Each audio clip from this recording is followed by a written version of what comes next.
इस वक्त की बड़ी खबर मिडिल ईस्ट से आ रही है और ये खबर ईरान को लेकर है। ईरान की आक्रामकता और तैयारी को भांप कर आखिरकार अमेरिका ने अपने पांव पीछे खींच लिए हैं। जी हां, ये बेहद चौंकाने वाली खबर है और ये खुद ट्रंप ने अपनी बातों बातों में ही स्वीकार भी कर लिया है। अमेरिका और ईरान के बीच बढ़ते युद्ध के खतरे के बीच अब अचानक माहौल पूरी तरीके से बदलता हुआ दिखाई देने लगा है। कुछ घंटे पहले तक जहां हमले की तारीखों को लेकर रिपोर्ट्स सामने आ रही थीं, वहीं अब अमेरिकी राष्ट्रपति डोनाल्ड ट्रंप के सुर बदले हुए नजर आ रहे हैं। अमेरिकी नौसेना की भारी मौजूदगी के बावजूद ट्रंप ने खुलकर युद्ध से पीछे हटने का संकेत दे दिया है। दरअसल रिपोर्ट्स में दावा किया गया था कि अमेरिका 31 जनवरी से 1 फरवरी के बीच ईरान पर हमला कर सकता है, लेकिन इन अटकलों के बीच ईरान के सर्वोच्च नेता अयातुल्ला अली खामेनेई के बेहद करीबी सहयोगी अली लारिजानी ने खबरों को खारिज कर दिया। उन्होंने कहा कि बातचीत आगे बढ़ रही है और युद्ध की अफवाहें बेबुनियाद हैं। वहीं दूसरी ओर अमेरिकी अधिकारियों ने एक्सियोस को बताया कि उन्हें ईरान की नीयत पर अब भी शक है और किसी ठोस डील की संभावना को कम करके आंका जा रहा है।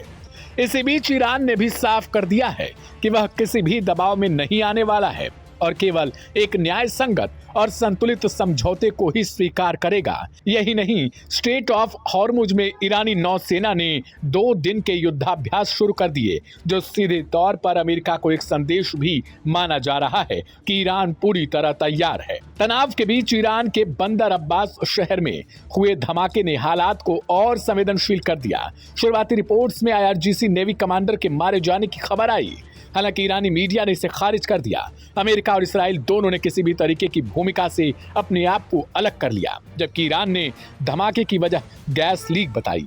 लेकिन इतना साफ है कि इन घटनाओं ने क्षेत्र को युद्ध के बेहद करीब लाकर खड़ा कर दिया है और इसी माहौल में ट्रंप का अचानक नरम पड़ना कई सवाल खड़े करता है।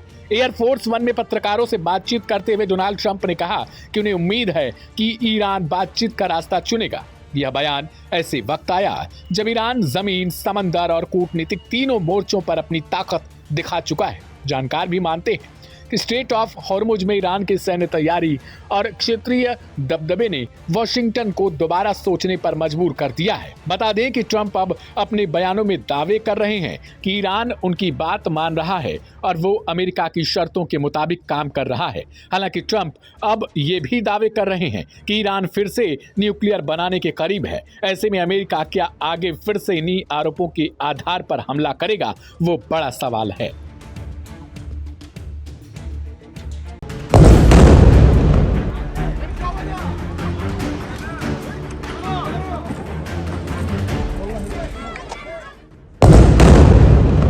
गाजा पट्टी में एक बार फिर बारूद की गंध और अपनों के खोने की चीखें गूंज रही हैं। एक और जहां कतर, मिस्र और अमेरिका के नेतृत्व में युद्ध विराम के दूसरे चरण को अंतिम रूप देने की कोशिशें चल रही थी, वहीं शनिवार तड़के इजराइल द्वारा की गई भीषण बमबारी ने शांति की उम्मीदों को करारा झटका दिया है।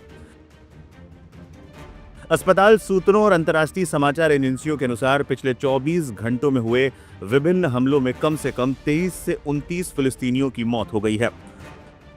शनिवार तड़के हुए हमले गाजा पट्टी के उत्तरी और दक्षिणी दोनों हिस्सों में केंद्रित थे। गाजा पट्टी में एक आवासीय अपार्टमेंट और एक स्थानीय पुलिस स्टेशन को निशाना बनाया गया। चिकित्सा अधिकारियों के अनुसार पुलिस स्टेशन पर हुए हमले में 11 लोगों की मौके पर ही मौत हो गई, जिनमें ड्यूटी पर तैनात कर्मचारी और पास से गुजर रहे नागरिक शामिल थे। वहीं दक्षिणी गाजा के खान यूनिस इलाके में स्थिति और भी हृदय विदारक रही। यहां विस्थापितों के लिए बनाए गए एक अस्थायी टेंट कैंप पर इजरायली मिसाइल गिरी। प्रत्यक्षदर्शियों ने बताया कि बमबारी के तुरंत बाद कैंप में आग लग गई, जिसमें सो रहे लोग झुलस गए। इस हमले में एक ही परिवार की 3 पीढ़ियां, दादा, उनके 3 बेटे और 3 पोते पोतियां मारे गए। अक्टूबर 2025 में हुए सीमित संघर्ष विराम समझौते के बाद से ये सबसे घातक हमलों में से एक माना जा रहा है।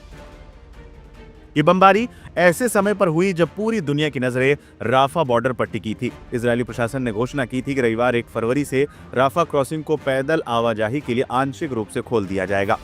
लगभग 2 साल के पूर्ण गतिरोध के बाद यह पहला मौका है जब गाजा के लोगों को मिस्र के रास्ते बाहर जाने या चिकित्सा सहायता प्राप्त करने की अनुमति मिलने वाली थी। हालांकि शनिवार की हिंसा के बाद सीमा पर सुरक्षा व्यवस्था कड़ी कर दी गई है। फिलिस्तीनी अधिकारियों का कहना है कि रविवार को केवल ट्रायल के आधार पर सीमा खोली जाएगी, जबकि पूर्ण संचालन सोमवार से शुरू हो सकता है। इजराइल ने शर्त रखी है कि सीमा पार करने वाले हर व्यक्ति को बायोमेट्रिक और कड़ी सुरक्षा जांच से गुजरना होगा, ताकि हमास के लड़ाकों की आवाजाही को रोका जा सके। युद्ध विराम का दूसरा चरण, जिसे बोर्ड ऑफ पीस योजना कहा जा रहा है, अब अधर में लटकता दिख रहा है। इस चरण के तहत गाजा के पुनर्निर्माण और हमास के पूर्ण विसैन्यीकरण पर सहमति बननी थी। इजरायली सैन्य सूत्रों का कहना है कि उनकी कार्रवाई शुक्रवार को राफा क्षेत्र में हुए संघर्ष विराम उल्लंघन का जवाब थी।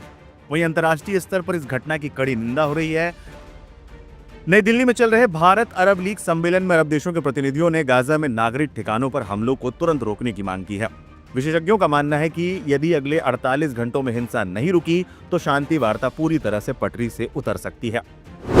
गाजा में मानवीय संकट गहराया। गाजा में अस्पतालों में दवाओं और ईंधन की भारी कमी है। शनिवार के हमलों के बाद घायलों की संख्या इतनी बढ़ गई कि अल-शिफा और नासिर अस्पताल के कॉरिडोर में मरीजों का इलाज करना पड़ रहा है।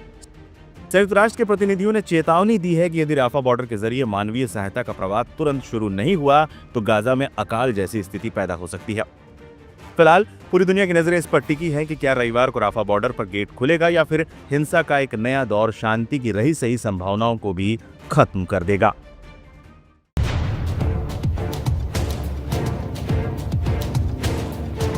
ईरान और अमेरिका में चल रहे लगातार तनाव के बीच डोनाल्ड ट्रंप द्वारा दिए गए अंतिम चेतावनी यानी अल्टीमेटम को ईरान ने सिरे से खारिज कर दिया है। तेहरान ने दो टूक शब्दों में कहा है कि वो किसी भी कीमत पर अपना परमाणु कार्यक्रम बंद नहीं करेगा। इस घटना के बाद वॉशिंगटन से लेकर इसराइल तक हलचल मच गई है और सैन्य विशेषज्ञों का मानना है कि अब कूटनीति के रास्ते लगभग बंद हो चुके हैं। राष्ट्रपति डोनाल्ड ट्रंप ने सत्ता संभालते ही ईरान के प्रति बेहद सख्त रुख अपनाया है। उन्होंने ईरान को 1 महीने का समय देते हुए मांग की थी कि वो अपना यूरेनियम संवर्धन पूरी तरह से बंद करे और अपनी बैलिस्टिक मिसाइल तकनीकी को नष्ट कर दें। ट्रंप की इस मैक्सिमम प्रेशर की रणनीति का उद्देश्य ईरान को एक ऐसे समझौते पर मजबूर करना था जो न केवल उसके परमाणु सपनों को खत्म करे बल्कि क्षेत्र में उसके प्रभाव को भी सीमित कर दे। हालांकि ईरान के विदेश मंत्री अब्बास अरागची ने हालिया बयान में कहा कि हम धमकियों के आगे नहीं झुकेंगे, परमाणु ऊर्जा हमारा अधिकार है और हम अपनी राष्ट्रीय गरिमा का सौदा नहीं करेंगे। जैसे जैसे तनाव बढ़ा, दोनों पक्षों ने युद्ध की तैयारियां तेज कर दी। ट्रंप ने अपनी चर्चित आर्मडा यानी विशाल नौसैनिक बेड़े को फारस की खाड़ी की ओर रवाना किया। इसमें विमान वाहक युद्धपोत, परमाणु पनडुब्बियां और विध्वंसक जहाज शामिल हैं जो कि अब ईरान के नजदीक तैनात हैं।